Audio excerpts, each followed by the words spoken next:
ṣé yorùbá bọ̀ wọ́n ní tí ìwọ bá níkùn kó ṣèkà tí o bá rántí ikú gáà kó ṣòtítọ́ alágbára kó máa ṣọ́ra o nítorí wípé ilẹ̀ ń yọ̀.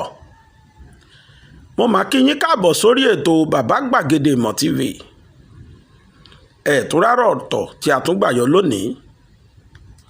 ìdí ni pé ohun ni mo máa fẹ́ fi tó wa létí lénìí.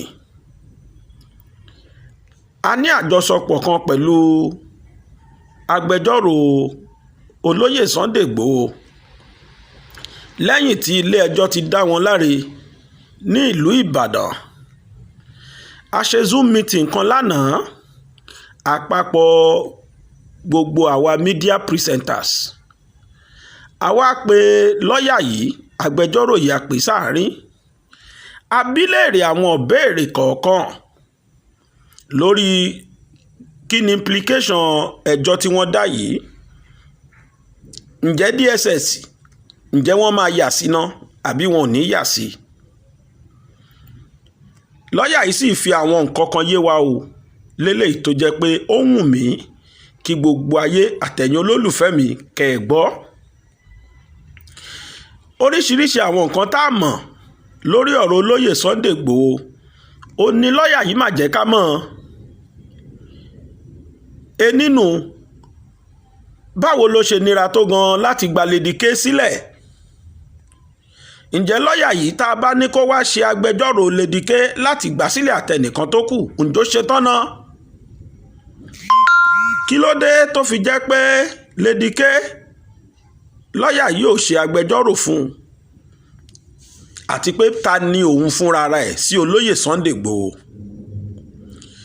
Yorùbá Nation tí gbogbo Yorùbá sọ pé àwọn fẹ́ gbà yìí ǹjọ́ ṣeé ṣe náà àtàwọn béèrè míì bẹ́ẹ̀ náà tá a bi agbẹjọ́rò yìí léèrè ní alẹ́ àná.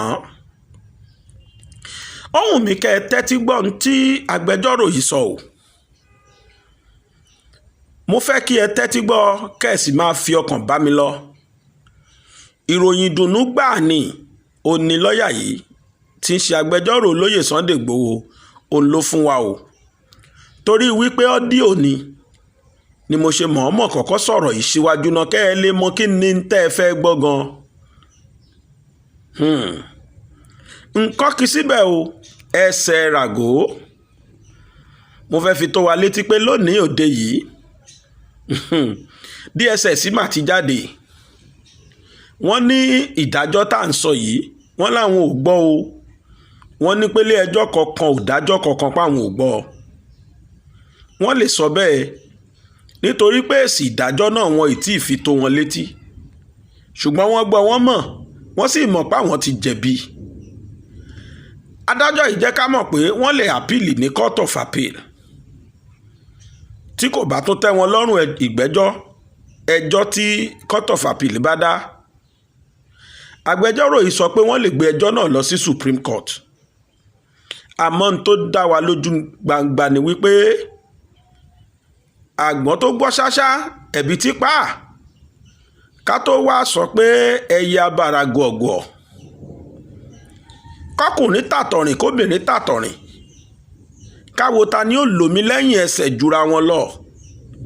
DSS ti tàbọ̀ mọ́ra wọn lẹ́sẹ̀ nípa ìlọsílé olóyè Sunday Igboho láti lọ́ọ́ balẹ̀ rẹ̀ jẹ́. lánàá ní ilé-ẹjọ́ ló àwọ́ọ̀dù 20 billion wípé kí DSS kíjọba kí wọ́n lọ́ọ́ san fún olóyè Sunday Igboho látara pé wọ́n balẹ̀ rẹ̀ jẹ́. ẹjọ́ sì pọ̀ lẹ́yìn gan o tí adájọ́ tí agbẹjọ́rò yìí fi tó wa létí páwọn sì máa pe DSS. àwọn 12 tí wọ́n kó nílé olóyè Sunday Igboho adájọ́ ní wọ́n tún sì máa pè wọ́n lẹ́jọ́ lé lórí. ẹ má jẹ́ ń bòpò lọ́lẹ̀ olóró bíṣu ṣe bẹ́ẹ̀rẹ̀ bíṣu ṣe kú rèé àti bọ́bẹ̀ ṣe bẹ́ẹ̀ ní mítìnì tá a ṣe lánàá. àwọn àṣírí lóríṣiríṣi àti àwọn ọ̀rọ̀ ìdùnnú lóríṣiríṣi tó wáyé látẹnu agbẹjọ́rò yìí ó yá ẹ jẹ́ kájọ lọ gbọ́n tí lọ́ọ̀yà yìí sọ. Sunday Igboho ó ti jẹ́ client mi for more than 20 years ó ti jẹ́ client mi. ìyàwó ẹ̀ tó wà lọ́dọ̀ ẹ̀rọ́pò we are first cousins. So bàbá ìyàwó ẹ̀ bàbá kan náà níbà. So when this thing was going on, tí wọ́n á sọ fún mi pé ọgbọ́n ni Yorùbá fi máa ń jà a kì í fi agídí jà. Òmìnira Nàìjíríà Yorùbá ló gbà fún Nàìjíríà. Àwùjọ sọ pé òun fẹ́ gbòmìnira bẹ́ẹ̀ ni Ìgbò wọn ti ṣetán lé. Ìwọ́n náà dẹ̀ fi kẹ́ Yorùbá ó fi yìn wá ó fi gbé wa ga.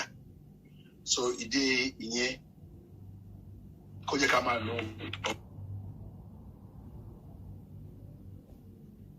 Rédí ilé ẹ̀ mo gba lẹ́tà lọ́wọ́ ẹ̀ bíkọ́ irú kéèsì wáyé sọ̀rọ̀ kù kiri sí. Ó fún mi lẹ́tà pé gbogbo tó àtijọ́ mọ́ kéèsì pé òun fi lé mi lọ́wọ́ láti ṣe ìyẹn ló mú mi mú pẹ̀lú mi ní Àbújá gbogbo lọ ṣe kéèsì àwọn 12 tí wọ́n kó ní ilé ẹ̀ ló fi lọ ṣe ti Àbújá yẹn tó ti Ìbàdàn ohun tá a fẹ́ fi ti Ìbàdàn ṣe ni ẹni bí bá ti bẹ̀rẹ̀ ti Ìbàdàn bẹ́ẹ̀ ni àwọn IPOB àwọn náà lọ bẹ̀rẹ̀ tí wọn lọ́sí gbogbo wọn mọ̀ pé nínú òfin Nàìjíríà pé self-determination is a fundamental right nínú òfin Nàìjíríà tá a fọwọ́ sí láti 1986 ó ti wà ní òfin Nàìjíríà kò kí ń ṣe nǹkan yẹn ní sùnmọ́ tó pé ìwé òfin yẹn kò kí ń ṣe òfin títẹrú tọmọ lè gbọ́ ṣe pòròpé ẹ̀ ń gbọ́ mi. bẹ́ẹ̀ ni sà á gbọ́ yín àgbọ́yé. kò kí ń ṣe òfin títẹrú tọmọ rí àǹdá ọlọ́yẹn ní ọdọọdún tó bá ti yí òfin Nàìjíríà papọ̀ àwọn yìí it was in 1986 African Charter on Human and People's Rights. It was signed by Nigeria in 1987. So all the laws in Nigeria no fi sínú ẹ̀ pé fundamental self-determination is a fundamental human right.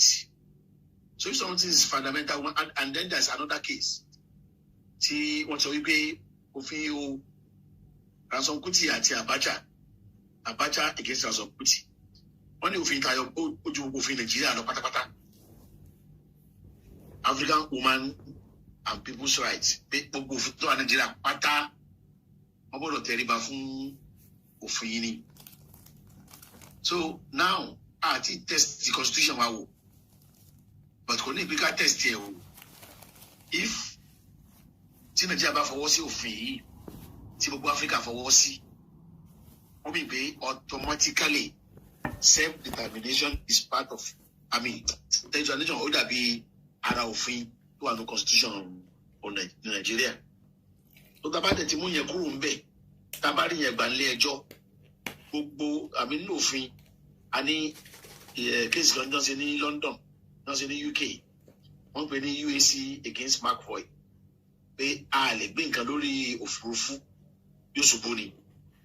So gbogbo tó ń ká àwọn ọmọ wa lọ sí àtìmọ́lé tó ń kó wọn lọ sí court fún terrorism wípé Nigeria is a sovereign and indivisible nation a rí i pé òfegè ni tí àwọn ọmọ yìí ò bá ti jà pé àwọn fẹ́ fi tipátipá gbà tó ń jà fún ni pé àwọn fẹ́ referendum and it was done in Britain probably Scotland wọ́n ṣe ní Britain wọ́n ṣe ní Spain Catalan so ìyẹn òkè ní kò mí ìbéèrè tí a bá ṣe wọ́n á win just let these people kọ́ wọ́n láwọn fẹ́ lọ wọ́n láwọn fẹ́ lọ ní ẹ̀ lè fi tipátipá mú wọn tẹ́ lè ṣe náà ní pé ẹ lẹ́fẹ́ lọ òkè ẹ jẹ́ àṣẹ referendum tá a bá dẹ̀ ṣe tẹ́ bá win ó dà rọ̀ ó dìgbò ṣe tó wá dẹ̀ win mọ́ àjẹ́ pé ẹ bá ọdún di bí a ti lọ pé ẹ gbọ́dọ̀ tún bèèrè mọ́ títí di ọdún 10 o so yẹn náà lè ṣe ilé-ẹjọ́ ti sọ lé ní sìn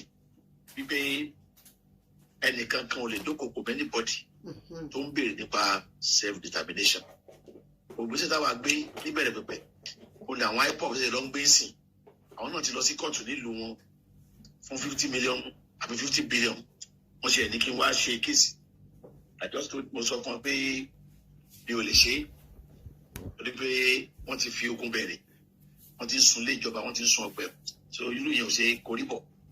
Wọ́n tó bá ta àwọn ò tí ì débẹ̀ yẹn, ò tí ì lè wá débẹ̀, lè lè fi ṣe fèwé mọ́. So lẹ́yìn nísìnyí ilé ẹjọ́ ti ní ìbéèrè fún ìdádúró ara wa iṣẹ́ ẹ̀ṣẹ̀ nínú òfin Nàìjíríà, fact ẹ̀tọ́ ọmọnìyàn ni. So gbogbo èmi àti pẹ̀lú mi àpàdé lẹ́ni ó wá bá mi lọ́fíìsì nìbàdàn lẹ́nu. So àti sọ̀rọ̀ lórí ẹ̀ pé inú wa dùn àti Kútọ́nù ni o àti Àbújá ni o títí tí àbí òfin yí padà ilé ẹjọ́ kan kò lè déyàn lẹ́bi ìbá wípé ó béèrè fún self determination ìjọba tiwantiwa ti ìran rẹ̀. Gbọ́dọ̀ lè lọ sí ilé ẹjọ́ Ìbàdàn agbé ti African Charter lẹ̀ agbé ti United Nations Charter on our indigenous people's rights agbé yẹn náà lẹ̀ tó sọ pé àwọn èèyàn indigenous people èyí ni pé àwọn ẹ̀yà táwọn tí wọ́n ní agbègbè tá a lè pé agbègbè wọn tá ní agbègbè àrítọ́ka sí bí Yorùbá ń sìn kò sẹ́ni tí wọ́n pé gbogbo South West Yorùbá ló ní so Yorùbá ní agbègbè àrítọ́ka sí gbogbo àwọn sì ń bẹ níbẹ̀ èdè kan ló so wọ́n pọ̀ tó ń pè ní Yorùbá sórí wọn lè béèrè fún ẹ̀tọ́ ara wọn lájẹ pé ẹnìkan dókòkò mọ́ wọn.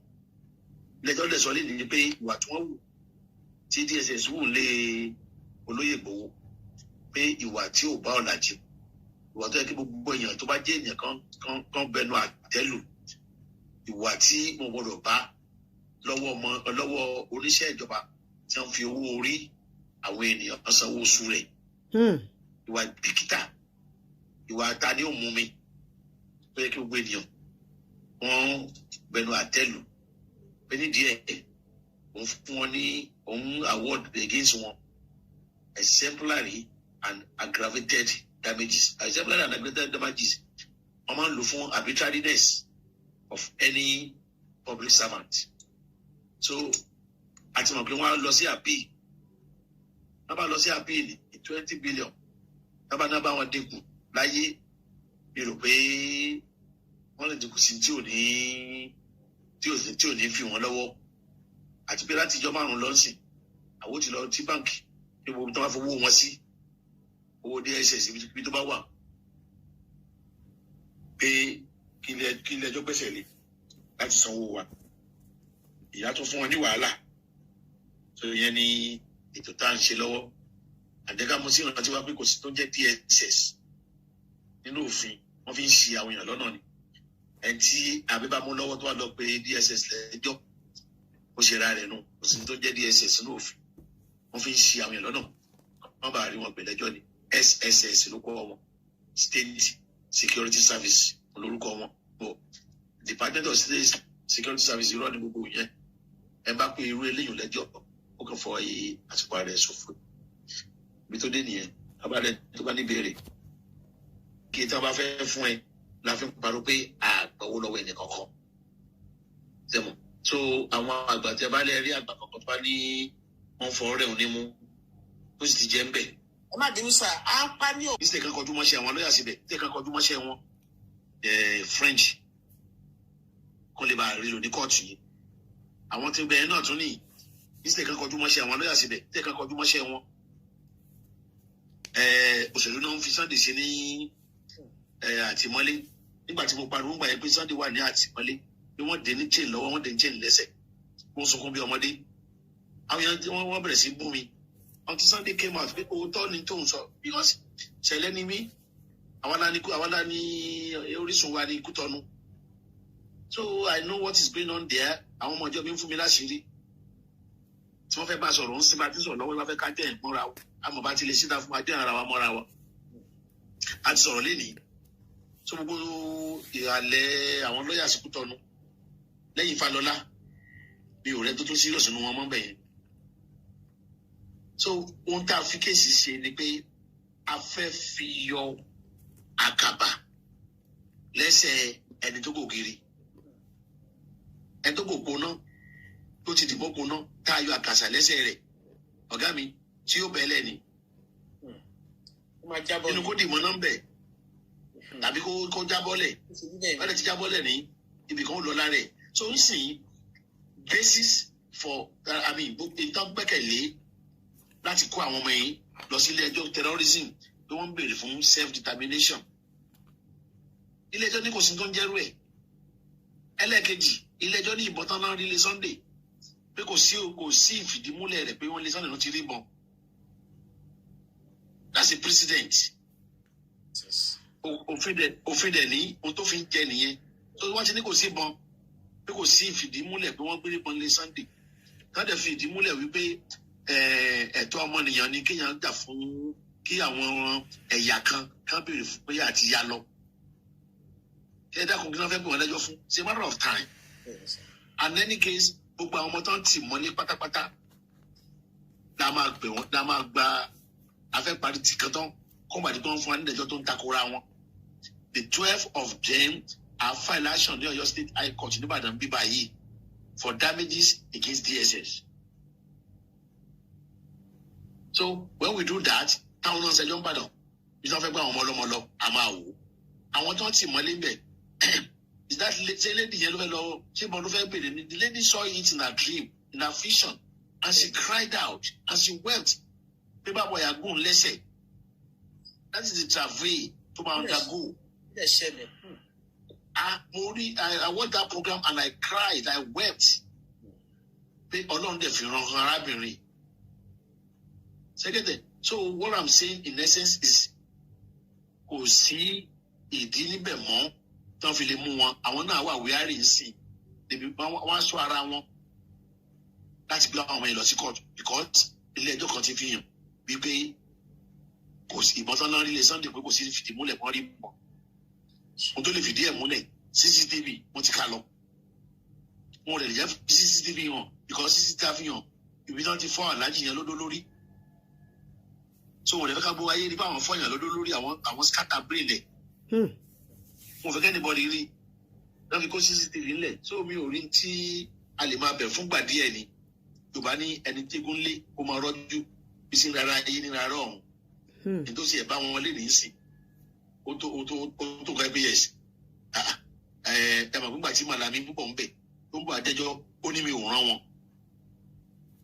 ẹjọ́ tí Màlàmí ń gbẹ́ tá fi dá Sunday lóhùn ni pé mi ò rán èmi ò gbèsè Fúlàní mi ò lè ṣiṣẹ́ ní DSS èmi ò ní ká lọ kólé èmi ò ní ká lọ rọ fọ́lé onílé nítorí náà mi ò rán wọn o kò kàn mí o when the Attorney General is saying that it means you're on your own and he's saying that because he knows wípé wọ́n lè lọ file kìíní sí International Court of Justice kò fẹ́ kó dàbí àdókè if you file anything there now there will be a problem they are killing Yorubas. And that's an example of it. It was when they went to what Sunday fún ní àṣàntẹ lérè. So mo rò pé kéèsì tó wà nílẹ̀ lọ́wọ́lọ́wọ́ wọn ò ní foundation. Ẹ ṣe kò sí ẹgbẹ́ kí bàbá wa. Ìkíní lórí ti Lady K chasing charges. Ó dà kí mo ti answer indirectly. Nǹkan méjì ló so mọ́ ti Lady K.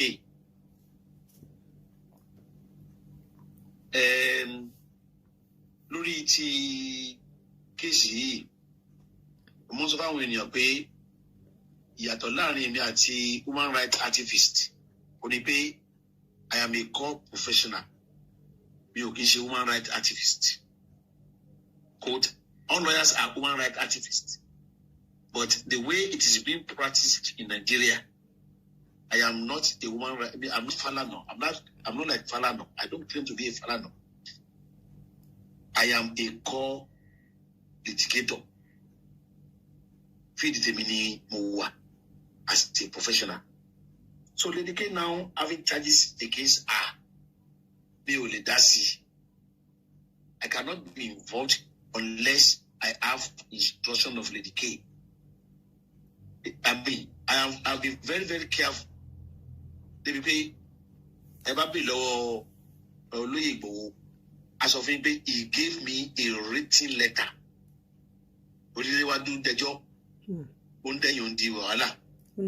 The question would be, so Agbaloya ni so pe e ko abo nsejo. Afẹ́ bá wọn file case wọn ní Ìbàdàn sí fún damages pé wọ́n tì wọ́n mọ́lé. Àwa rí pé wọ́n ti gbobìnrin kan tó lọ file case tí ò lè ṣẹlẹ̀ ẹ tán lọ gbà. Whether tó ń lọ gbà with all respect to her. Mi rò pé mo sí òfin kankan. Wá dẹ̀ mo sí òfin nǹkan gbélé tó ní àwọn ará ìbò gbélé lọ́wọ́. Kò lẹ́tọ̀ àti lọ síbẹ̀ ó lọ file fundamental human rights fún àwọn méjèèjì lápọ̀ lọ́nà kan náà. Ẹ pé òfin tó wà lórí ẹ̀ Nàìjíríà ó lé ní 200 pé o lè ṣerú ẹ̀ tó dánwò yẹn. So ó di wa lọ́wọ́ kò jẹ́ ká lè ṣiṣẹ́ wa.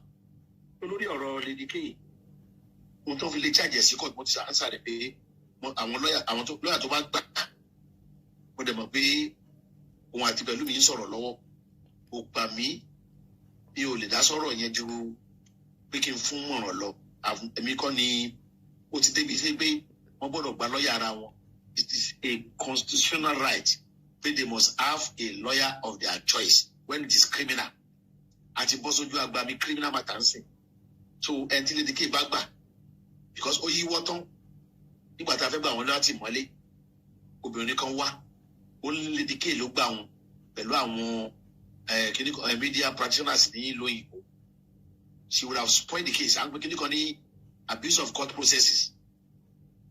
Abuse ló bọ́ sí. Ìgbà tí wọ́n tó sọ fún pé I will report her to NBA.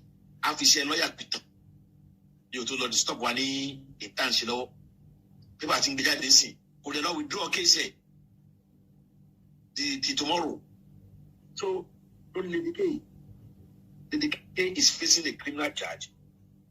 A lawyer employed by her is the only lawyer that can stand for her.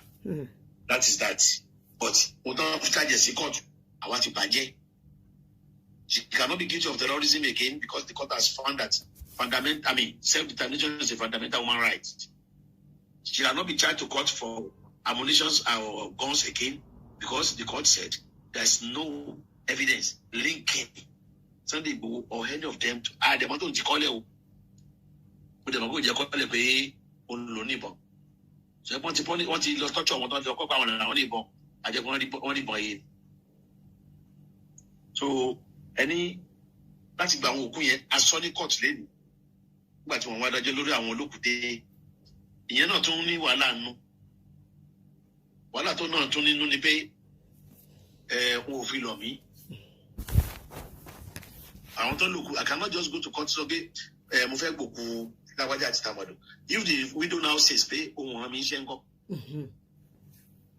Ìrìn tí mo ti ń rìn bọ̀ 36 years ago as a lawyer, I don't want anybody kó wá lọ pé wọ́n fún ní 2 million wọ́n fún lówó kan tí ò tówó. Mo rí lórí television public television tí àwo kan nú wọn tí wọ́n gbé sórí rédíò tán náà tọrọ owó fún táwọn èèyàn fún lówó. I thought irú èèyàn báyẹn tó ń fún lówó ní ọ́fíìsì ẹ̀ wà lẹ́gbẹ̀ẹ́ ọ́fíìsì tó ń bá wọn kíní kan Hamzat tó ń bá tọrọ owó. Oríyọmí Hamzat nìbàdàn. Ó mọ ọ́fíìsì wa pé wọ́n dẹ̀ ń gbọ́ lórí news pé Yomi Ali. I thought ó yẹ káwọn yẹn ti rìn wá sọ́dọ̀ wa. If they come, that they sign letter tán fún mi ní authority pé kí n lọ ṣe kéèsì àwọn. I will not go and do it. Kò ní jẹ́ pé ta ló rìn. And Sunday is not around. A sọ pé mo bá Sunday sọ I spoke to him and I told him pé Sunday kí la fẹ́ ṣe pẹ̀lú àwọn family òkú yìí láì rí wọn. You cannot authorize me to go and do anything about them. In fact, ní kóòtù ní inú kéèsì AGF ní Sunday tí Sunday fẹ́ máa gbowó òkú ni. Pé ta ló fún Sunday l'authority. Olùgbé yìí tá a wá béèrè bí owó òkú wà ń bẹ̀. Nígbà tí lọ béèrè Sunday nìkan la béèrè àbèrè pàtàkó. So àwọn òkú àwọn ọmọ olókùú wọn á gbé ẹjọ́ jáde. Owó tí wọ́n á ná tí wọ́n á fi tójú bọ̀ àtọwọ́ tẹ́ kí bàbá wọn ná tẹ́ kí bàbá wọn gbà gẹ́gẹ́ bí owó orí títí dé of 65 retirement age Nàìjíríà wọ́n á gbà lọ́wọ́ ìjọba. But without a letter authorizing us to do that, we cannot do that. I've discussed that with Sunday. Only report to ICC. You know what come me? You know come me. Like I said earlier on, I'm not I'm a call litigator. I'm not a human rights activist. Nítorí bá fi lọ mí, ó ní máa ṣe. Nítorí bá fi lọ mí, I cannot just close pay. I want to do this, I want to do that. And I know, pẹ̀lú tí mò ń gbọ́ lórí news that they had made a report. Baba Akintoye said, and he sent a text to me, pé I want to make formal report ní International Court of Justice. So if he has made a report ní International Criminal Court of Justice, kò sí tí mo lè ṣe, mi ò lè ta ló pa ni màá dà. Sẹ́rí òfin ní àti máa gbogbo ara tí wọ́n ń gbọ́ local standard. And then there's big question: who sent you? Who briefed you? As in the Bible, I think Satan said, only Paul the moment. Muslim Peter no, tani wo. So that is the question a good lawyer should run away from. One should not be an ambulance chaser. If you take any step now, you'll be an ambulance chaser. Chajambe. So, question is èèyàn kínní, èèyàn tó lọ ń dá, èèyàn kejì, èèyàn tí òfin dá. So yé wa, ẹnì kínní, ẹni tó lọ ń dá, ẹnì kejì, ẹni tó òfin dá.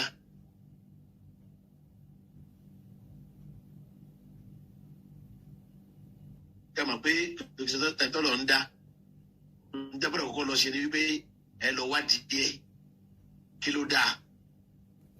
Ọlọ́run ò bá dáa, òfin ló gbọ́dọ̀ dáa. So kí ló dáa? Irú ẹ̀ wọ́n fi pè wálé, wọ́n gbé ẹni pé nínú kéèsì wa criminal objection bíi mẹ́rin náà gbé jáde ń bẹ̀. Ẹni tó wà ní Ìbàdàn wọ́n là lo orúkọ gidi tó ń jẹ́. Ṣùgbọ́n òfin tó sọ kíní kan pé tí òfin ò bá dáàyàn tọ́lọ́hun sì dáa, ṣùgbọ́n tó ń wà bí èèyàn, òfin ò dáa, Ọlọ́run ò dáa, ó ń wà bí èèyàn, òfin ní àáfúnni fún ẹ̀ṣẹ̀ tó ṣẹ̀ yẹn, àáfúnni aṣọ èèyàn tí òfin dá. So ṣùgbọ́n ti DSS bí yẹn bá gbé òfin ló dá DSS sílẹ̀, bí yẹn bá gbé DSS lọ sí kóòtù, wọ́n á bí lè pèsè lọ́ọ̀yà ni ẹ́, because there's National Security Act. National Security Act yìí òun ló dá DSS, òun ló dá National Intelligence Agency, òun ló dá Defence Intelligence Agency, òun ló dá wọn lẹ̀. They are all under National Security Adviser. Yes. Okay. So that's the law. So any law, I wonder as this mistake one can up with DSS. I know somebody that called me, Tony Oga, SSS lọ sùn ní, sùn DSS. Ó ní fìmí lẹ̀ pẹ̀lú tí mo mọ̀, ó ní mi ò mọ̀ kí mi ò mọ̀ fún yín, ó kàn mọ̀ pọ́pọ́ mi ní sàn. Ó dẹ̀ sí bínú mo ìbínú. Sẹ́mọ̀. So tẹ́lẹ̀ Fúlàní àṣegbé ó wà nù kan tá a kọ lé ní. Tí kóòtù dájọ́ lórí ẹ̀. Ẹni pé àwọn náà gbé fídíò kan wá sọ́dọ̀ tí ní kán lọ ra bọ́n. Pé kò ní kán lọ ra bọ́n. Ó ní ẹ rí mi, màá bá ń ṣèbọn. Ẹ bá rí mi, màá bá ń ṣe ẹ ṣèbọn, ẹ dẹ̀ ṣe oògùn. Kò ní ẹ ra bọ́n. Ó ní ẹ ṣèbọn, ẹ dẹ̀ ṣe oògùn. Gbogbo wa la mọ̀, kí ẹ tó lọ sí lóyìnbó, àfẹ́ntọ́ bá bí sí lóyìnbó ló pé àníbọn tá a fi ń perin, àníbọn tá a fi ń pẹ̀fọ̀, àníbọn tá a fi ń pa ó kẹ́rin pété pàtì yìí lẹ́ẹ̀kan náà, àfẹ́ntọ́ bá lẹ́nu méjì, òye sísábà lẹ́nu méjì. Tàbá yìí lẹ́ẹ̀kan náà sí orí erin ó túká ni, ó lè bẹ́ẹ̀ lórí àyà tá a bá fi sínú ẹ̀. Ṣùgbọ́n tó ń táwọn DSS bí yẹn wá pé Sunday ní kí wọ́n máa yìnbọn, pé Sunday ó ní kí wọ́n máa lò bọ́n, pé Sunday ló máa bá wọn ra bọ́n. Mo takò pé kò sọ pé òun fẹ́ bá wọn ra bọ́n o. Mo tó sọ ni pé òun fẹ́ bá wọn ṣe bọ́n. A sì mọ orúkọ tó lè ṣe. Ọ̀tọ̀ ní ra, ọ̀tọ̀ ní ṣe Sakabola.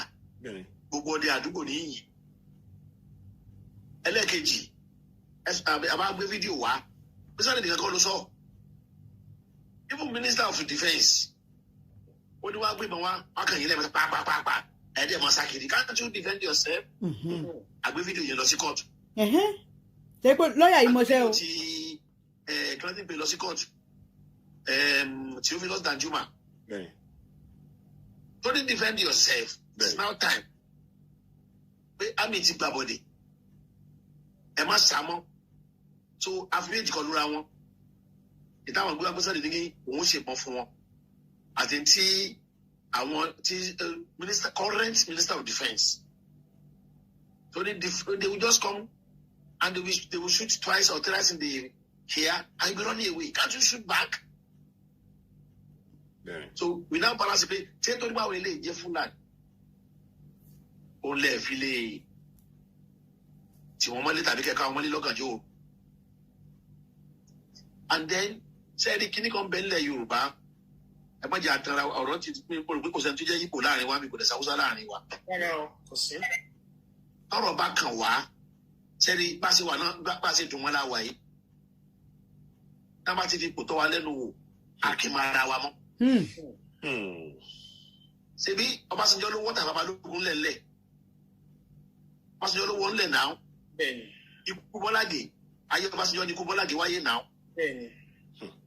bàbá àríwánu Ọbásanjọ́ ní gbogbo wọn kú náà kí ló ṣe ń bá wọn he didn't do anything àwọn Fúlàní ní Nàìjíríà lè lù ibi àyè tabadé kóòtù àwọn tó wà ní kóòtù aṣọ pé ojú wọn Fúlàní nínú kóòtù.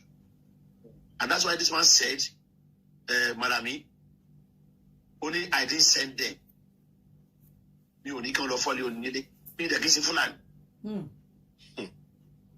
So, àwa náà ti mọ̀ pé tá a bá ní bàbá nígbẹ́jọ́ tá a bá rojú ẹ̀bi ààrẹ náà máa dání. Àsìkò wọn lẹ́wà àfi táwọn fẹ́ tara wa jẹ. Gbogbo àwọn tá a ní ní Yorùbá tán jẹ́ ní tó wà lọ pátá kálukú sáfórí ara ẹ̀. Kálukú wọn ò sòótọ́.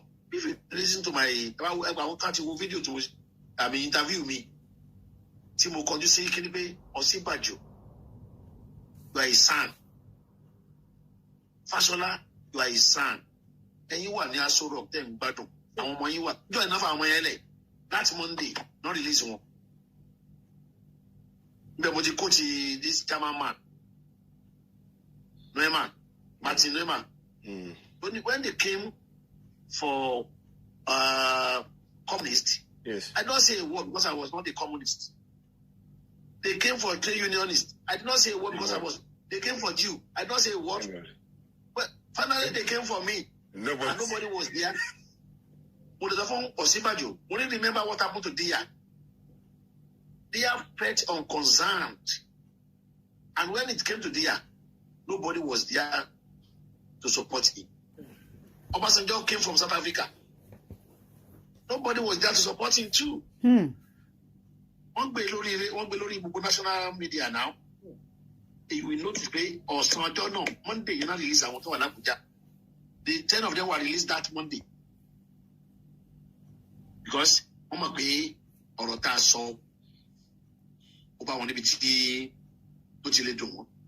Àwọn èèyàn wa tó wà lókè tí wọ́n bá fi wọ́n jẹ president lọ́la ń sìn. Níṣẹ́ kankan tí wọ́n ń lò míì kápọ́n Yorùbá lé Yorùbá ní òun àjìyá o. Ọbásanjọ́ wọ́tà Babalógun lẹ̀ ni o. Ọ̀pá Bọ́lágì o. Àmọ́ bóyá àmọ́ orúkọ ẹni tó pa o. Kí wọ́n tó porúkọ ẹ̀ bàbá àti ń jẹ pọ́ìsì ni o. Minister of Internal Affairs gbà yẹn SM Afọlábí he poisoned himself. Wọ́n náà ká 200 billion ọmọ lọ́wọ́ àbí iná náà ká ọmọ lọ́wọ́. So he had no choice than to poison himself.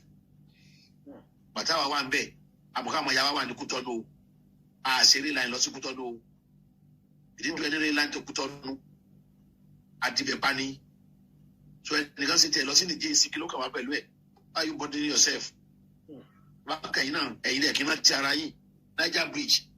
There were 2 southern presidents. They didn't do Niger Bridge. Hausa ló ń ṣe Niger Bridge fún wọn sí. What are we saying? Ẹ dákun tọrọ bá dọ̀rọ̀ ara wa. Táwọn ìyá méjì bá wọnú ilé, táwọn arẹ́rìn jáde, ẹ dákun lọ́nà pa fúnra. Ọ̀rọ̀ ti dọ̀rọ̀ Yorùbá, àwa là ń ṣera wa. Abẹ̀rẹ̀ kéèsì gbowó, wọ́n fẹ́ fún mi lówó. Gani Adams fún mi lọ́fọ̀ 100,000 ṣé bí ń pa mí ni. I told him, pay that lawyer son, will you give that son 500,000 naira? Baba Adebanjo wanted to give me money. He said somebody should give me 1 million naira. I put Baba Adebanjo, so 1 million left him by son. Johnson, are you going to pay his son 1 million naira? I can tell you, my brother, I did not, on these people, why not leave me? Don't leave me, I didn't leave this room, and I was here. Timo Sonyago Maro, Timo Atojilago Mejo to prepare this case. So somebody was now offering me 2 million naira. Up to today, I maintain it. I've not taken a penny from anybody, not even from Sunday Igboho. I spent my money. I know how much I spent in court, and how much I spent on media. So, Fulani ò jẹ̀bi wa. Tá a bá ní baba ní ìgbẹ́jọ́, tá a bá rojú ẹ̀bi ààrẹ náà mọ́, àwọn náà wà ń bẹ̀ sí àsìkò wọn rẹ̀. Ẹ jẹ́ káwọn náà lásìkò. Fúngbà díẹ̀ náà ni ẹni egun lé, ó máa rẹ́jú. Ìsinmi ara ayé nira rọrùn. Wọ́n ti lọ́ o. Kò sí ọmọ wa tí ó lẹ̀ o. Mọ́ lórí self-determination. Wọ́n ti fọwọ́ ara wọn jóná tán fi lọ lé Sunday. Igbo mọ̀ wípé self-determination wà lófin wa. Àwa la èmi mo gbé jáde. Wọ́n mọ̀ tẹ́lẹ̀ sà. Àtọ́ wọn ò bá mọ̀ ni wọ́n sì lọ sùn sí i ni. They now went and 550 billion naira. Wọn ò mọ̀. So nobody knew. Adájọ́ was surprised. Only Chief Ali, please, are you sure this thing is there? Baka, it is fundamental right of indigenous people to ask for self-determination. Fundamental human rights, and government of every state must support and ensure that those indigenous people were given self-determination. And the God say today, yes, it is a fundamental. So, Kosikina man, address tí wàá pé kò sọ bẹ́ẹ̀ lẹ́yìn ní àkàrà address you wàá dàbẹ̀ more address terrorist, but nobody can declare Odua Nation a terrorist organization again. That's gone and by. Mo ti sọ ṣe mọ̀ pé ìwé kan wà wọ́n pè wọ́n ní straight and crooked thinking. Straight and crooked thinking, yeah. And crooked thinking. Yes. If I'm your friend, you will say I am straight. If I'm not your friend, you will say I am wicked. And we are referring to the same thing. Ben. Agitator, kò kí n sọ orúkọ gidi fún èèyàn. Sẹ́kẹ̀tẹ̀, èmi rò pé wọ́n fi ń deride ẹ̀ ni wọ́n fi ń bò ní. Agitator wọ́n fi ń bùyàn. Ìgbàgbé dẹ̀ ní èébú ọmọ ń dorúkọ. Mo sọ forúkọ tó wà láyé ń sìn. Èébú ló dorúkọ. So, ṣùgbọ́n agitator, èmi rò pé wọ́n fi deride ẹni yẹn, wọ́n fi ń bò ní. Self-determination ni. Ìjọba ẹ̀tọ́ ń wájọba ara wa. Wọ́n dẹ̀ bí agitator náà ní èébú tó bú mi ò dùn mí. Tó bá ní kò sí ọ̀rọ̀ nípa referendum. That's what they call new constitution. Wọn ò lè kọ gbogbo tí táwọn ní kọ gbogbo tí ìgbésẹ̀ tó máa gbé new constitution. Ẹ rí pé ìwé àjù Bible lọ. Constitution sì wá ní ìpàtí tó Bible ó ti kúrò ní constitution. Ó gbọ́dọ̀ jẹ́ pé tó ṣe é gbé lọ́wọ́ tó ṣe é gbé rìn láì nìyàn lára ni. And they are calling something doctrine of necessity.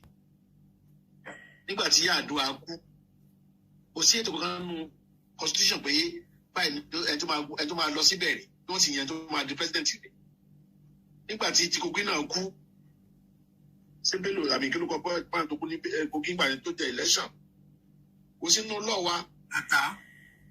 So, but a doctrine of necessity. Referendum is a constitutional tool. Kò ní kí wọ́n lo constitution.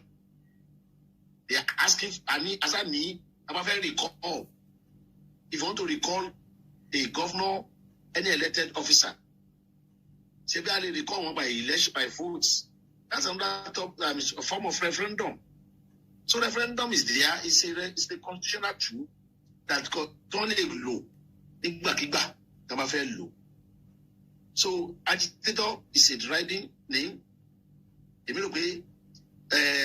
àwọn èèyàn ló mọ orúkọ tó ń fẹ́ pé àwọn agitator wọ́n dẹ̀ pé agitator náà ní kò sí tó burú bẹ́ẹ̀ tó máa pè yín bẹ́ẹ̀ ṣùgbọ́n bí ẹni pé straight and crooked thinking wicked and straight ni what you are asking for is self-determination. You are not agitating for anything because some agitation tó lè ní element of force nínú ẹjọ́ pani kò dùn mẹ́ni tí ń bí lè fagiyẹ ó lè fadayọ. So but if you are not an agitator you rò pé wọ́n lè put violence into it. Rò pé mo wá ń sàyìn sà. Àlàyé tí mo lè ṣe ni wípé tí n bá ní kí n dárúkọ àwọn jàǹkánlẹ̀ Yorùbá máa dárúkọ Chief Wọlé Ọlánìpẹ̀kun. Hold on. Hello. Ẹ tẹ̀síwájú sà, ẹ̀yin kọ́, àwọn tó kọ̀ ní oníkan wọn. Máa dákọ̀ Chief Wọlé Ọlánìpẹ̀kun. Máa dákọ̀ Chief Awómọ̀ọ́lọ̀. Máa dákọ̀ Chief Olújìmí. Máa dákọ̀ gbogbo àwọn tí mò ń dákọ̀ sáà ni wọ́n o. Máa dákọ̀ Chief Níyì Akíntọ́lá. Gbogbo wọn lẹ́yìn wọ́n ń pè mí.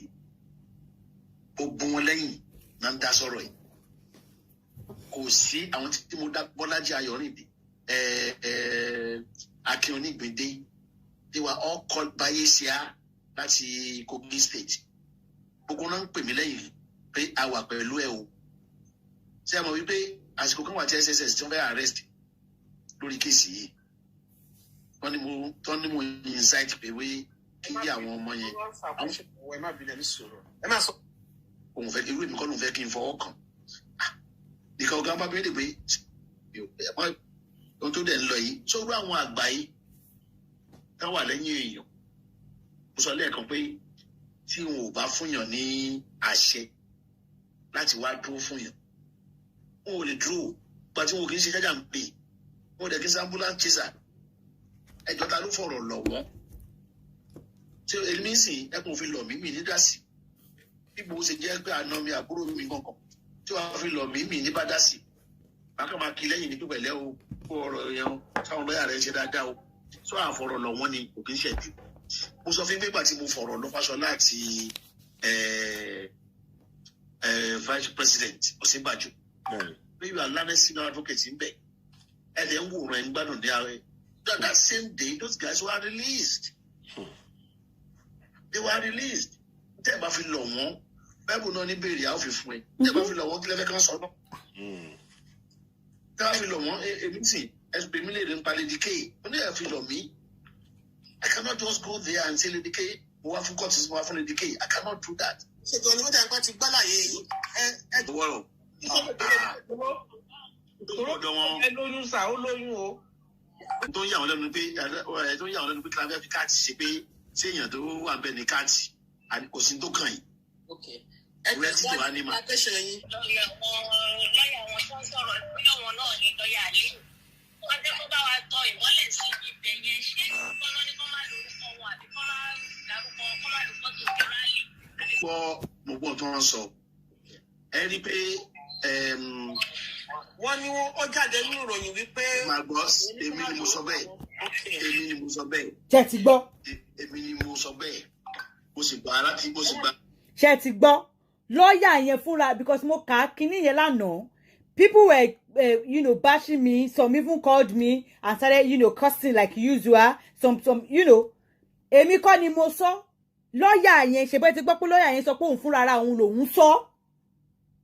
Ìmọ̀ràn yẹn láti ẹnu Sunday fúnra rẹ̀ ni. Ṣé ti gbọ́? Ẹni wípé ogun tó ja Sunday jù ogun ẹnu ni. Ogun ẹnu ń tà lè ṣe Kóìkì ẹ jẹ́ kí n là á mọ́lẹ̀ Kóìkì kó bá Sunday tó pọ̀ jù. Mo lè sọ níbi pé ó bá Sunday bí iṣẹ́ Kóìkì ti sọ̀rọ̀ pàdé Yorùbá ti sọ̀rọ̀. Ṣé ti gbọ́? Lọ́ọ̀yà olóyè sọ wípé Kóìkì ló kó bá olóyè gan jù nípa ọ̀rọ̀ ẹnu. Lọ́ọ̀yà yẹn ló lóun gba àṣẹ lọ́wọ́ Sunday fúnra ara ẹ̀ lọ́wọ́ Chief Sunday fúnra ara ẹ̀ lórí nǹkan tóun kọ. Ṣé ti gbọ́? Ẹ jọ̀ọ́ a kì í bú ọba nílẹ̀ Yorùbá apá yẹn bọ́ sí pò. ṣé ti gbọ́. a kì í tẹ́tì wọn. ṣé ti gbọ́. Sunday Igboho sọ pé tí Ọlọ́run bá ràn wá lọ́wọ́ wọ́n gbé fídíò wá tí oúnjẹ bá ti ń kàǹpé àmọ́ ìbọn fún látẹ̀ yìí ni wọ́n gbé fídíò Koiki wá sí kóòtù náà tó ní ẹ má wọrí gbogbo yín la máa padà nù. ṣé ti ń gbọ́. tí wọ́n lè sọ bẹ́ẹ̀ ní Britain àbọ̀ lè sọ bẹ́ẹ̀ ní US. they are not threatening anybody's life. Yorùbá ò kì í àwa Yorùbá à kì í fi ìpá jìyà wa. àwọn ò kì í ṣe ìran kejì tó máa ń lọ máa ń jó nǹkan ní wọn ná. ṣé ti gbọ́. wọ́n làwọn fẹ́ lọ sí Ìgbòho àwọn fẹ́ lọ demonstrate ní Ìgbòho kí náà fẹ́ lọ sí Ìgbòho fún wọn ní Gumi lọ síbẹ̀ Gumi ò lè lọ sẹ́ni bàbá wù ní ẹ̀yin náà lọ sí Kaduna ẹ lọ síbẹ̀ náà Gumi lọ sí táwa ń jà fún ní court fundamental right to freedom of movement òun ni Gumi náà wá dán yín wò ó wá dán yín wò ní tá a bá lè gba tiẹ̀ mọ́ra tó fẹ́ rò kò síbẹ̀ ni ẹ tún wá fẹ́ bà nǹkan jẹ́ ẹ tún wá lọ gbé ya Sunday jáde.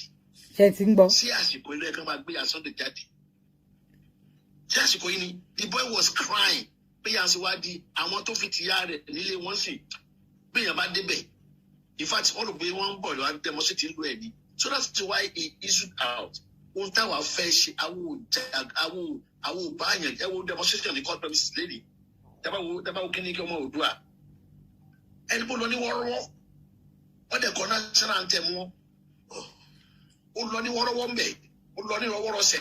ṣé ti ń gbọ́. ìṣègùn àlùkọ́sẹ̀ wọlé gan tó pọ̀ gan ni sà. kí lórúkọ ẹ tẹ̀síwájú.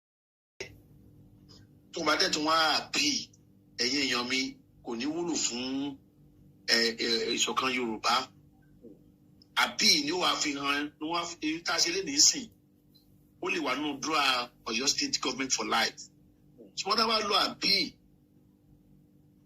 wọ́n á gbé sínú law report ìrandíran wa yóò kà nínú law report so kí wọ́n lọ sí àbí ló pé wa èèyàn dẹ̀ kí n sọ fún èèyàn kì í ṣe sáà láti jẹ́ pé èèyàn lọ sí àbí rí ó gbọ́dọ̀ dé Supreme Court ó gbọ́dọ̀ tó bá lọ sí àbí yẹn nínú wa máa fi dùn a sọ fún yín pé owó yẹn kọ́ ló jà lọ́kàn wa owó yẹn kọ́ ni tó jà ṣùgbọ́n wípé self-determination is a fundamental human right kó wà ní òfin Nàìjíríà bó ti wà ń bẹ̀ kí ilẹ̀ ẹjọ́ dẹ̀ fò tẹ̀lú nítorí àjò nìyẹn òkú sówó tó bá lọ sí àbí owó náà lè bá wọn dínkù àbí òun sọ pé wọn ò pààyàn lé Sunday àbí òun sọ pé wọn ò lọ sílé Sunday lọ́gànjọ́ àbí òun sọ pé wọn lọ yìnbọn bí ẹgbẹ́ wà fún entertainment àbí òun sọ pé wọn ò fẹ́ pa Sunday fúnra rẹ̀ àbí gbogbo tí wọn ò ṣe nísàlẹ̀ wọn ò lè ṣe lókè ṣùgbọ́n a fi wà ní òfin àgbáyé nínú law report Nàìjíríà wípé ní àsìkò kan báyìí nǹkan báyìí ṣẹlẹ̀. adájọ́ tó dájọ́ yìí bàbá tiẹ̀ Lákíntọ́lá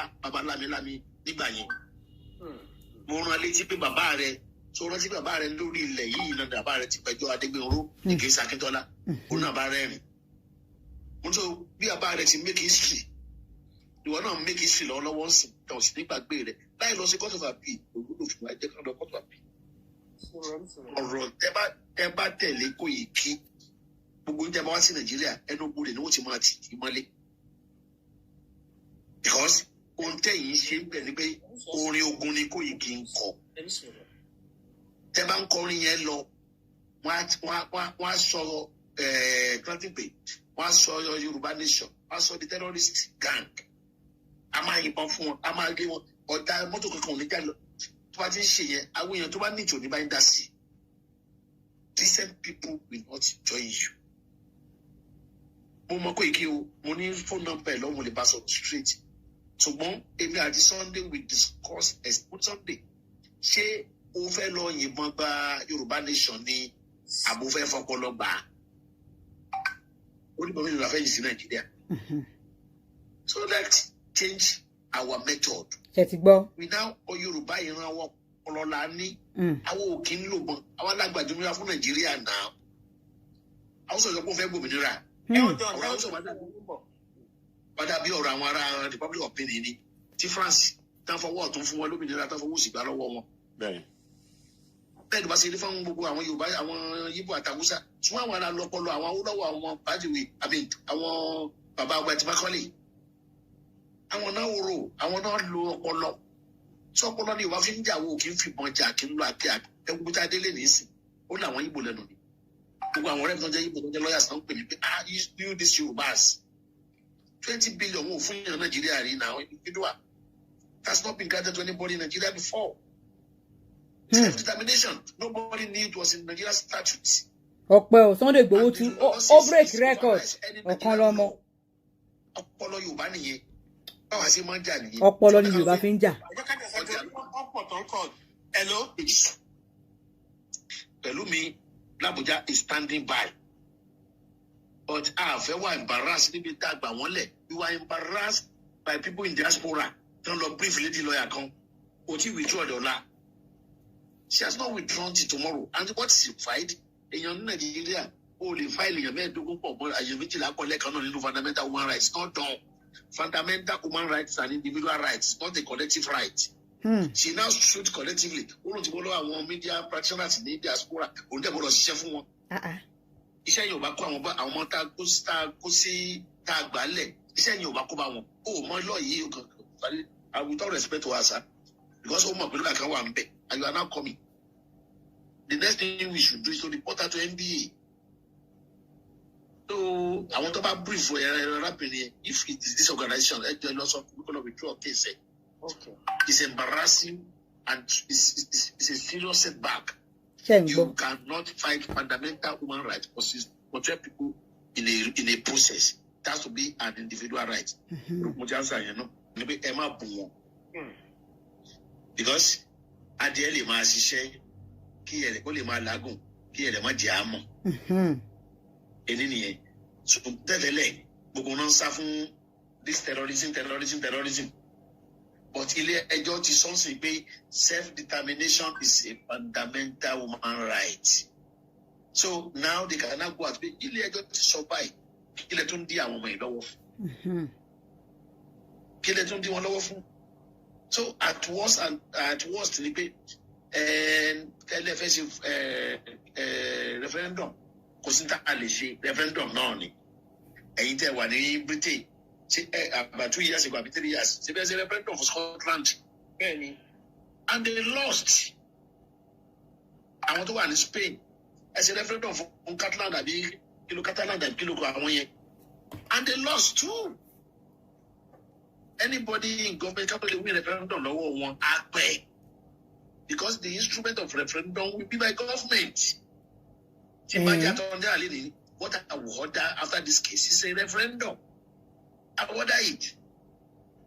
Government in power, popularity of government in power decides the outcome of a referendum. If the government is popular, either one does porancy. Atawataka, either Kunino. 130 Nigerians, 30 million Nigerians. How many of them look out? Have you forgotten stomach infrastructure? On the phone, Tamba referendum, can we win referendum in there? You can't win it. I'm not and that's we have to start from educating our people. And that's why campaign is especially like Sunday is doing. That's how it should be done. We have to mobilize the people. We have to make them to be conscious of their rights. We have to tell them, we have to make them know. We pay 500 of the envelope, 2,000 of the envelope. That was a time. No election on the Osun State. The movement Kora Maika. Toyota. People who are bribed with the cost of a Toyota car. 1.2 million naira to Kubo. The before Akora Micra was still 150,000 naira then. One better to the before Ako Woko. What's the possible the before Ko Sebe? Hold on. But to this stage, so the only way out is referendum and over to Lori. Tababe Sima Abu. Tababe Sima ostracizing. Leave down.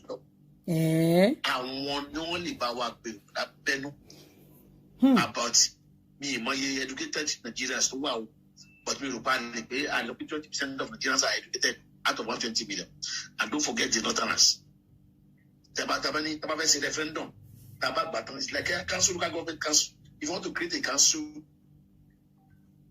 àwọn tó wà níbẹ̀ yẹn gbọ́dọ̀ dìbò àwọn fẹ́ council tàbí referendum ó wà ní constitution wọn báyìí.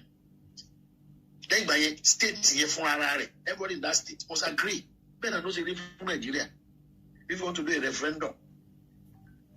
So kò sí bá ti fẹ́ ṣe agídí òwọ́n ìjà òwọ́n tábàlà fẹ́ lọ ra bọ́n a fẹ́ lọ máa yìnbọn kiri a kàn fẹ́ waste àwọn èèyàn wa ni you waste them a kàn dé another Biafra ayé àgbáyé ẹ̀rọ tó ti bẹ̀rẹ̀ sìn see the way they are wasting them in the east now the whole of the eastern region is militarized you cannot afford that in the southwest bí mo ti sọ ọpọlọ la fi máa ń jà ní southwest akínlùpọ̀ akínlù àdá ó dẹ̀ ní tabati alágbẹ̀dẹ bá ti ń lójú kan ó lámì tàbí fẹ́ kó lámì tábà ń tẹnumọ́ ọjọ́ kan bọ̀ tí ó jọ kan ọjọ́ kan bọ̀ táàdì tí ó gbọ́n tí àwọn èèyàn sọ so mo rò pé Abíọ́lá ó ní ẹnìkan òfin sọ fún Adití bí ọjà títú. So please, let's not abuse anybody, fight anybody. I just have a bit of time. Not go to UNO. If you go to National UN Assembly now, and you are seeing it, that one, some people will enjoy it, and the whole world will now know that there is an indigenous set of people in Nigeria that are looking for their freedom. So God will help us. If you can work any edge, if you can work any tail. You bani ohun tó kọjú sẹ́nìkan ẹ̀yìn ló kọ sẹ́lòmíì. Sẹ́rí Yorùbá sì tún sọ kí ni wọ́n pé gbogbo lè sùn ká kọrí síbi kan náà. Ìran Yorùbá ìran ẹ̀yin tẹ́ wà níbẹ̀ yẹn bóyá àwa tá à ń wá síbẹ̀ la mọ̀ tójú yín rí. Àwa tá à ń wá síbẹ̀ la mọ̀ pé every kọ́bọ̀ tẹ́ bá ń lápò yín jí la ogún ojú yín ni. Sẹ́mọ̀. So nísìnyí ẹ̀yin tẹ́ wà ń bẹ̀ lọ́rọ̀ ẹnu yín kò.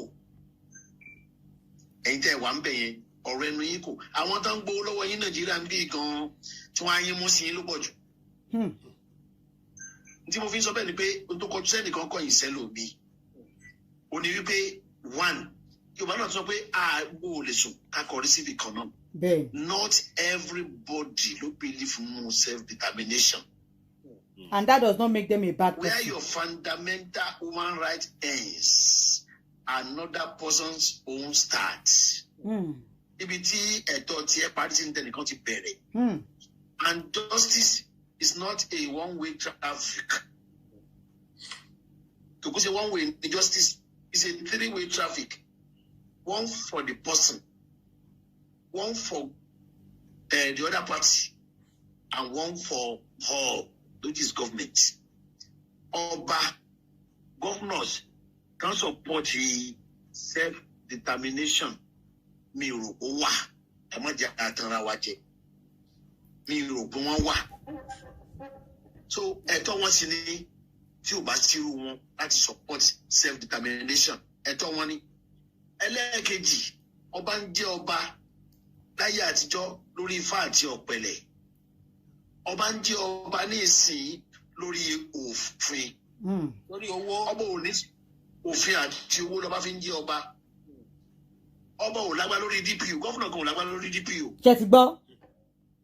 Wọ́n ti mú yàn, wọ́n lọ fẹjọ́ rẹ̀ sùn, wọ́n ní ó máa lọ. Tí ọba bá yarí, yóò dán ẹ̀wọ̀n tó ṣẹlẹ̀ ń sìn. Tí Yàwúrì kan náà jí gbé yẹn ni ọba Yàwúrì pẹ̀lú ẹ̀ńtọ́rẹ́jì ẹ̀ náà jí gbé ní Kaduna Abuja road rédíò náà fi ń gbé ara wọn wọ́n ní tó bá lé ọmọ ìyá rẹ̀ lóògùn ọmọ bá rẹ̀ ò ní bẹ̀rù rẹ̀ wọ́n ti lé ọmọ ìyá wọn lóògùn fúnra ara wọn wọ́n ti ń gbé ọba wọn wọ́n ti ń gbé jòyè wọ́n ti ń pa sójà wọn ṣẹ́gẹ́tẹ̀ ṣé àwọn yẹn ni láfẹ́ ní DPO fẹ́ lọ ní ọba kan fẹ́ lọ pé DPO aṣọ fọba pé mi ò sí lábẹ́ yín kábíyèsí. I know of ọba kan tó pè mí ní sẹ́kọ̀nà lọ́yà báyìí òun lọ bá DPO mo ní kábíyèsí sẹ́yìn lẹ́yìn DPO síbẹ̀. Ṣé ti ń gbọ́? Lọ́kìlẹ̀ AIG ń bẹ ní Àbèrè ẹ lọ report AIG ní Àbèrè ẹ lọ report pé nígbà tó ń dẹ̀ dé Àbèrè ọlọ́tọ̀ ni tí ọ̀gá rẹ̀ sọ fún un. Pé ọ̀gá rẹ̀ ní àti Abuja ló ti wá. If anything comes from Abuja, we know we are not practicing real federalism. We are practicing unitary government. Everything comes from Abuja. So àwọn ọba yìí, they are helpless. Kẹ̀tì gbọ́. The governors are even helpless. Kò sí ní governor kò wọ́n lè ṣe commissioner of police lè mú òbí governor. Kò sí tí ó ṣe àwọn tó bá súnmọ́ wọn lẹ́ máa mọ̀. Kẹ̀tì gbọ́. And then tí ilẹ̀ ṣe máa ń bọ̀, ohun tí Akérédolú fi sọ̀rọ̀ ni pé Akérédolú second term ni àti Fáyẹmí. So commissioner of police kò ní obey governor láíláí ẹgbàgbé ń pẹ́ kò ní obey ẹ̀ láíláí. Wọ́n wá sí Ìbàdàn bàtà wá sílé Sunday Igboho governor ò mọ̀ commissioner of police ò mọ̀. There was no single policeman tó wà involved no raid yẹn. There was no single policeman. Commissioner of police did not know, the governor did not know. When they were invading this house, the governor, the commissioner of police with them. So, even that makes you Obama, who is an Oba. Thank you very much. Shetingbo. Very careful. O ti ta Oba ilé iṣẹ́ o. Shetingbo. Bí mo ṣe wà nílé nísìn, kan ló Olúbàdàn ń pè mí. Mi ò ní dá lóhùn o. Kan ló Olúbàdàn ń pè mí nísìn. Kí mo fẹ́ dá lóhùn. Tó rẹ̀ ní kankan tó máa ṣe. Kò lè sin tí ó ṣe fún mi. Shetingbo. If he does anything, I will sue him. Àwọn ọba ní agbára. They are helpless. Ornamental palm ni wọ́n ornamental palm. Shetingbo. Wọ́n kàn fi wọ́n decorate ibẹ̀ ni. Shetingbo. So DPO is more powerful than the traditional ruler. Then. Shetingbo. So they are helpless. Ẹ jẹ́ ká mọ̀ tá máa divert. Shetingbo. A DPO is more if ó láṣẹ gan ju sitting ọba gan lọ. Mo ti ń sọ ọ̀rọ̀ yìí several times. Ẹ fi àwọn bàbá yìí dà ìyà ń jẹ wọ́n, wọn ò ní agbára kankan. They have no power anywhere. They are helpless. They are helpless. Ẹ fi wọ́n sílẹ̀.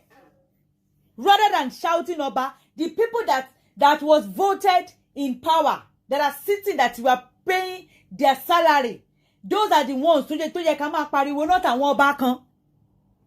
Kò sọ́ba kankan tó ní àṣẹ kankan lẹ́nu. Ṣọ́ba kan ṣé Aláàfin gan lè summon kó summon Ṣèyí Mákindé kókó wá ni. Tó bá wùn yẹn ló máa lọ, tó bá wùn kò ní lọ, tó dẹ̀ sí kankan tó máa fi ṣe. He has no power. So the high place. Ẹ jẹ́ ká mọ̀ tá máa divert anger wá sí not to a kábíyèsí. Shetingbo. He has no power. Shetingbo. Kò ní agbára kankan. Shetingbo. The question yẹn béèrè nǹkan mẹ́ta tẹ́ kó wà five tó wà one physically sọ̀rọ̀ kí bá ti mi tó lọ tó bá peter lọ. Can you hear me? À ń gbọ́ yín sà. À ń gbọ́ yín sà. À ń gbọ́ yín. Wọ́n ní how viable like I was saying wípé ẹni tó ní kí ní Samaria ẹni tó ní kí ọ̀hún má dọ̀pọ̀ tẹ̀ pa. Àdèlè ní mango njọ́ náà kárí afẹ́ ká mango njọ́ náà. So that the thing is viable. Èèyàn lè sọ pé you cannot say it's not possible. It is something that is possible. It is only possible lọ́la, only possible lọ́túnla, only má possible generation tiwa. So, but it could be something that is certain. Wọ́n ti bẹ̀rẹ̀ táwọn ti bẹ̀rẹ̀ revolution. Ó máa ń parí síbi àwọn kan tí ń jà ní Russia kó tó di kó ṣẹlẹ̀ nígbà tó ṣẹlẹ̀ nígbà tí máa Gorbachev dé náà ti ń jà fún kìnìún ní Russia. Ẹgbàá tí ọdún tí Mandela ti ń jà fún freedom in South Africa. That you have planted a seed. Wà ń bẹ̀. But viability, only God can determine whether something is going to be viable. Possibility, yes. Viability, that one is like asking somebody who is not a prophet or a seer. Nígbà tó máa ṣe lọ́jọ́ iwájú. There are so many USSR countries to break away. They're going to pour to Africa. No? We used to hear of Azerbaijan, only poor Bajabaji. And there's this international something pay, there's strength in number. And that's why you cannot see US. Like we have about 3 hours gap in New York, California, can break away. So, but Atumari to be not homogeneous. Òkè ṣe ti Nàìjíríà pé lẹ́yàmẹ̀yà and law wọ́n fi law múlẹ̀ ń bẹ̀yìn a lè máa fi wọ́n wé wa. So we are mostly ethnic society wọ́n sọ pé national anthem hello à ń gbọ́ yín sà. national anthem àtijọ́ ó fi ní though tongues and tribes may differ in unity we are. Tongues and tribes even in Yoruba land àwọn tá a ní tongues tá a ní Yoruba land only 200. We stand. So in brotherhood we stand as sung by him. Whether it is worth it or not, Bible kan sọ pé ẹnikẹ́ni tó fọwọ́ ẹ̀ lé tulẹ̀ tó gbójú wẹ̀yìn kò yẹ fún ìjọba ọ̀hún. It is too late in the day for anybody to say it's not worth it. You started it, you are planting it, continue planting. So one cannot say, I cannot say it's not possible. Now, tabagbe, ọmọ wa bá débẹ̀ kí ọmọ wa máa ṣe. Taba wò pé lọ́mọ tó lè gbẹ́kọ̀ ni. Election 2023 is just around the corner.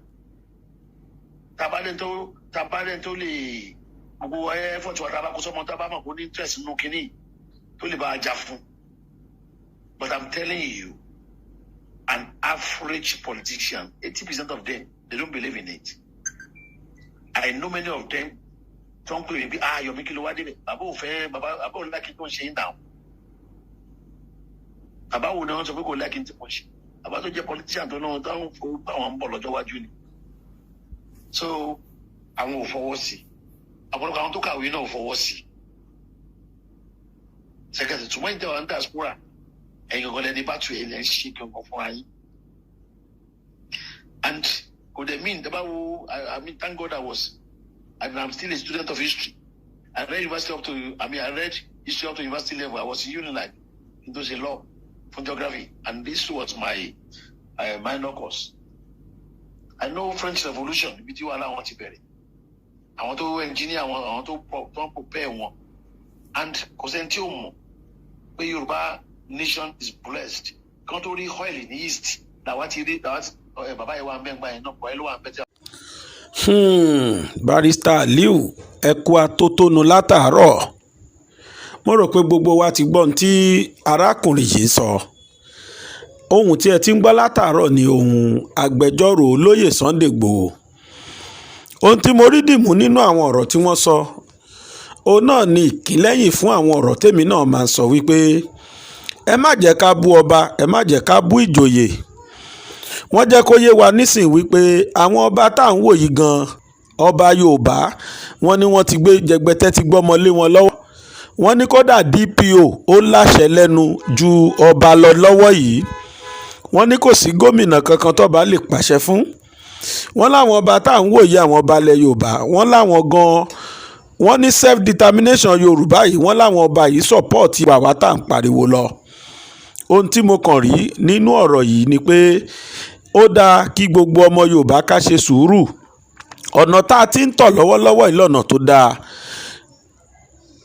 Babatunde Aliu tí ń ṣe agbẹjọ́rò tí wọ́n sọ̀rọ̀ tán yìí wọ́n jẹ́ ká mọ̀ pé ọ̀nà tí Niners ń gbà yìí gan lójú ọ̀nà kì í ṣọ̀nà jàgídíjàgan kì í ṣọ̀nà ká máa bú ọba bújóyè. Elédùmarè á ṣàánú wa ò lẹ́ẹ̀kan sí i. Mo rọ̀ ọ́ ìwọ tí ò bá ti subscribe sórí channel yìí bá wa ṣe bẹ́ẹ̀ wo ibi tó kọ subscribe sí kó bá wa tẹ̀. Bákan náà ni wípé ibi tí wọ́n fi àmì aago sí eléyìí ni wọ́n ń pè ní notification bell. Bá wa tẹ̀ bákan náà nígbàkigbà tá a bá ti ṣe fídíò síta kedere báyìí ló máa rí wò tí wọ́n sì wá gbé notification fún ẹ pé Bàbá Gbàgede Ìmọ̀ tó ti jáde. Oníyanṣẹ́ ọlọ́kàṣe o mo kí gbogbo ẹ̀yin tẹ́ bá fìfẹ́ jẹ́ tòní náà etí tẹ́ fi gbọ́ wa ò ní fọ́ kò ní di o ojú tẹ́ sì fi wo àgbéléwò yìí náà ojú náà ò ní fọ́ lágbára Elédùà ọba òkè títí tá a tún fi pàdé fún àgbéléwò míì èmi Bàbá Gbàgede Ìmọ̀ ló ń kí wa wípé láyọ̀ o.